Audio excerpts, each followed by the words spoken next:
Good morning students. बच्चों, आज हम कक्षा 8 का संस्कृत विषय का पंचम पाठ यानी कि 5वां पाठ ज्ञानामृतम पढ़ेंगे। बच्चों, इसका संदर्भ हम ऐसे लिखेंगे कि प्रस्तुत श्लोक हमारी पाठ्यपुस्तक संकल्पम भाग 3 के पंचम पाठ ज्ञानामृतम से लिया गया है। और इसका प्रसंग हम क्या लिखेंगे? प्रसंग में हमने वही बताते हैं बच्चों जो कुछ श्लोक या कविता के अंदर बताया गया होता है। तो इस प्रथम श्लोक में, पहले श्लोक में मधुर बोलने के लिए, मीठा बोलने के लिए बताया गया है। तो हम प्रसंग में यही लिखेंगे कि इसमें मधुर बोलने का महत्व बताया गया है। आइए अब हम इसका अनुवाद पढ़ते हैं। और शिक्षण बिंदु में बच्चों ये क्या मिलती है? इस ज्ञानामृतम के जो श्लोक हैं इनसे हमें क्या सीख या क्या शिक्षा मिलती है कि नीति ज्ञानम जीवनस्य कृते उपयोगकरम भवति, कि नीति का ज्ञान जीवन के लिए उपयोगी होता है। ओके, आओ पहला श्लोक देखते हैं कि प्रिय वाक्ये प्रदानेन सर्वे तुष्यन्ति जन्तवः। ओके बच्चों, इसको चलो मैं आपको इतना तो इसमें बता दिया, अब मैं आपको ब्लैक बोर्ड पर बताऊंगी। ओके, आइए बच्चों अब हम अपना श्लोक प्रारंभ करते हैं। पहला श्लोक है बच्चों, प्रिय वाक्य प्रदानेन सर्वे तुष्यन्ति जन्तवः तस्मात् तदेव वक्तव्यम वचने का दरिद्रता। इसका जो संदर्भ लिखेंगे मैंने बता दिया कैसे लिखेंगे। अपनी पाठ का नाम, अपनी पुस्तक का नाम और अपना पाठ का नंबर, यानी कि प्रस्तुत श्लोक हमारी पाठ्य पुस्तक संकल्पम भाग 3 के पंचम पाठ है ज्ञानामृतम से लिया गया है। प्रसंग में लिखेंगे जो कुछ भी इस श्लोक में हम बताएंगे वो हम प्रसंग में लिखेंगे। इस श्लोक में मीठी वाणी बोलने का महत्व बताया गया है। आइए इसका अनुवाद हम देखते हैं कि प्रिय वाक्य प्रदानेन, प्रदानेन माने होता है प्रदान करना, किसी को देना।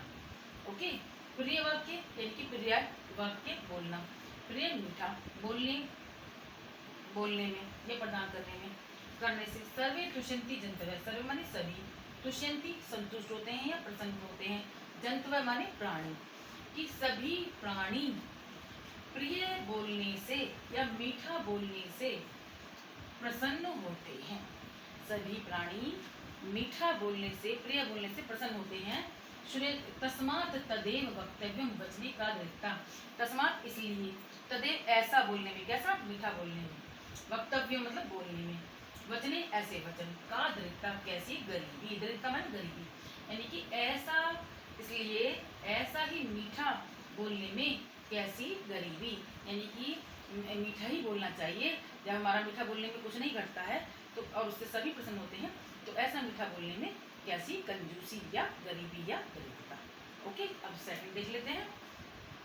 श्रूयताम धर्म सर्वस्वं श्रुत्वा चैव अवधार्यताम आत्मनः प्रतिकूलानि परीक्षाम न समाचरेत्। श्रूयताम मतलब सुनना चाहिए, धर्म सर्व सभी धर्मों को, यानी कि सभी धर्मों को सुनना और समझना चाहिए। श्रुत्वा सुनकर, चैव अवधार्यतम सुनकर ही उसको धारण करना चाहिए। आत्मन है प्रतिकूलानि परीक्षा, आत्मन है जो अपने लिए, स्वयं के लिए, प्रतिकूलानि विपरीत या प्रतिकूल, परीक्षा ने समाचरित ने नहीं करना चाहिए, समाचरित ऐसा व्यवहार, आचरण मतलब सम आचरित, सम ऐसा व्यवहार, परीक्षा दूसरों के साथ, यानी कि आत्मन प्रतिकूलानि जो अपने लिए विपरीत है या गलत है वैसा व्यवहार दूसरों के साथ भी हमें नहीं करना चाहिए।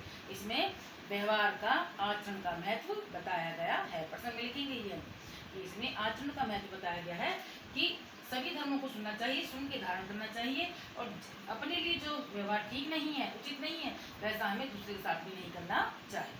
अब तीसरा श्लोक देखते हैं बच्चों।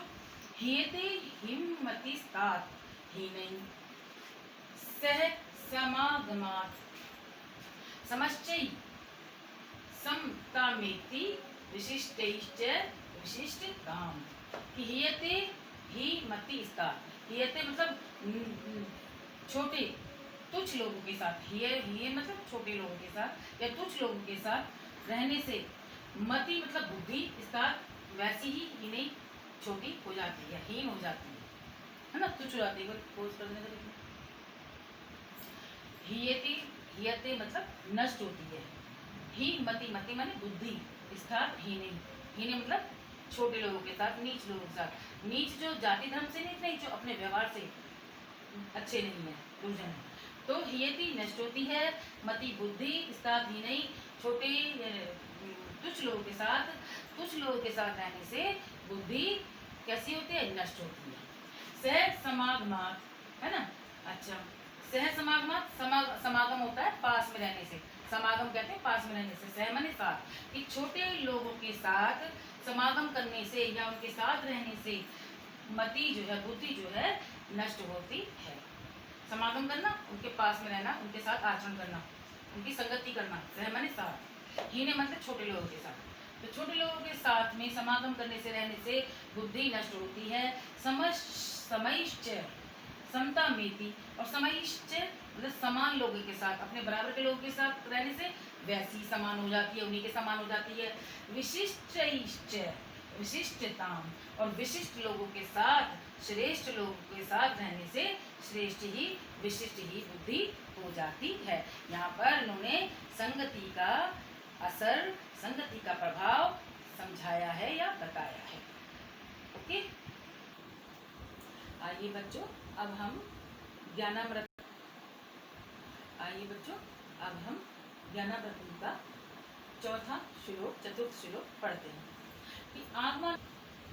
चलिए बच्चों, अपना हम चौथा श्लोक, चतुर्थ श्लोक पढ़ते हैं।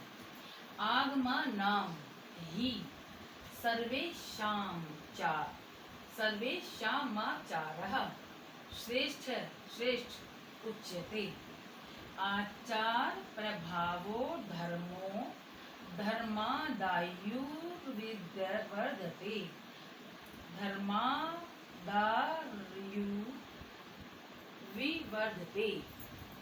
यानी कि इसमें बच्चों सदाचरण, सदाचार का, सद आचरण का महत्व बताया गया है। कि आगमा नाम, आगमा नाम मतलब वेद, वेदों को आगम भी कहते हैं। आगमा नाम ही सर्वेषाम आचार्य, कि वेदों का आचरण करना ही सर्वश्रेष्ठ और सबसे ऊंचा आचरण है, सबसे अच्छा व्यवहार है ना। वेदों का आचरण करना ही सबसे श्रेष्ठ और सबसे ऊंचा आचरण है।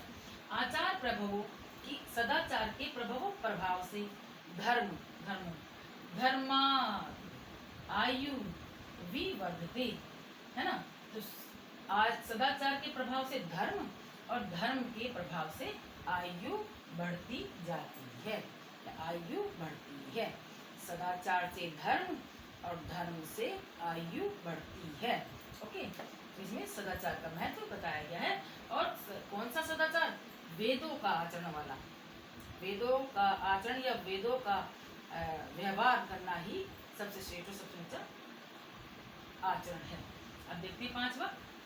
गौरवम प्राप्यते दानात् न तु वित्तस्य संचयात् स्थिति रुच्यै पयोदानाम पयोधीनामध स्थिति।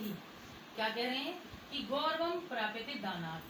ओके, गौरव मतलब यश, प्राप्यते प्राप्त होता है, दानात् दान से, न तु ना कि वित्तस्य संचयात्, वित्त माने धन, संचय इकट्ठा करने से, कि यश जो है दान करने से प्राप्त होता है, धन को इकट्ठा करने से नहीं। कैसे? देखते हैं कैसे। कि स्थिति रुच्चै पयोदानाम, पयोदानाम, पयोद माने होती है बादल, मेघ, पयोद जो है प्रायवाची है मेघ का, बादल का। कि स्थिति रुच्चै, रुच स्थिति मतलब जो स्थिति है, बादलों का स्थान जो है वो ऊंचा होता है। पयोधि नाम मदह, पयोधी, पयोधी कहते हैं, पयोध कहते हैं समुद्र को, समुद्र का पर्यायवाची है पयोध। तो पयोधी नामध स्थिति, और जबकि समुद्र की स्थिति नीची होती है, लेकिन पयोधी नाम अधय स्थिति, अधय माने नीची, पयोधी समुद्र, समुद्र का पर्यायवाची है ये, नाम अधय, अधय माने नीचे, स्थिति माने स्थान, जबकि समुद्र का स्थान नीचा होता है और बादलों का स्थान उच्चई, उच्चई आ रहा है, ऊंचा होता है, किंतु समुद्र की जितना यश है उतना बादल का नहीं, क्योंकि समुद्र सदा दान करता है। कैसे? ऊष्मा से, गर्मी से वो उसका पानी जो है उड़ के भाप बन के बादल बन जाता है और तब बरसता है। यानी कि समुद्र देने में कमी नहीं करते, दान करने में कमी नहीं करते। ओके, तो इसलिए समुद्र का स्थान नीचा होने पर भी उनका यश बादल से ज़्यादा है, बादल का ऊंचा होने पर भी उससे ज़्यादा है। यहाँ पर दान की महिमा बताई गई है, ऊपर आचरण की महिमा बताई गई है। Okay, now your 4th chapter is over. Okay.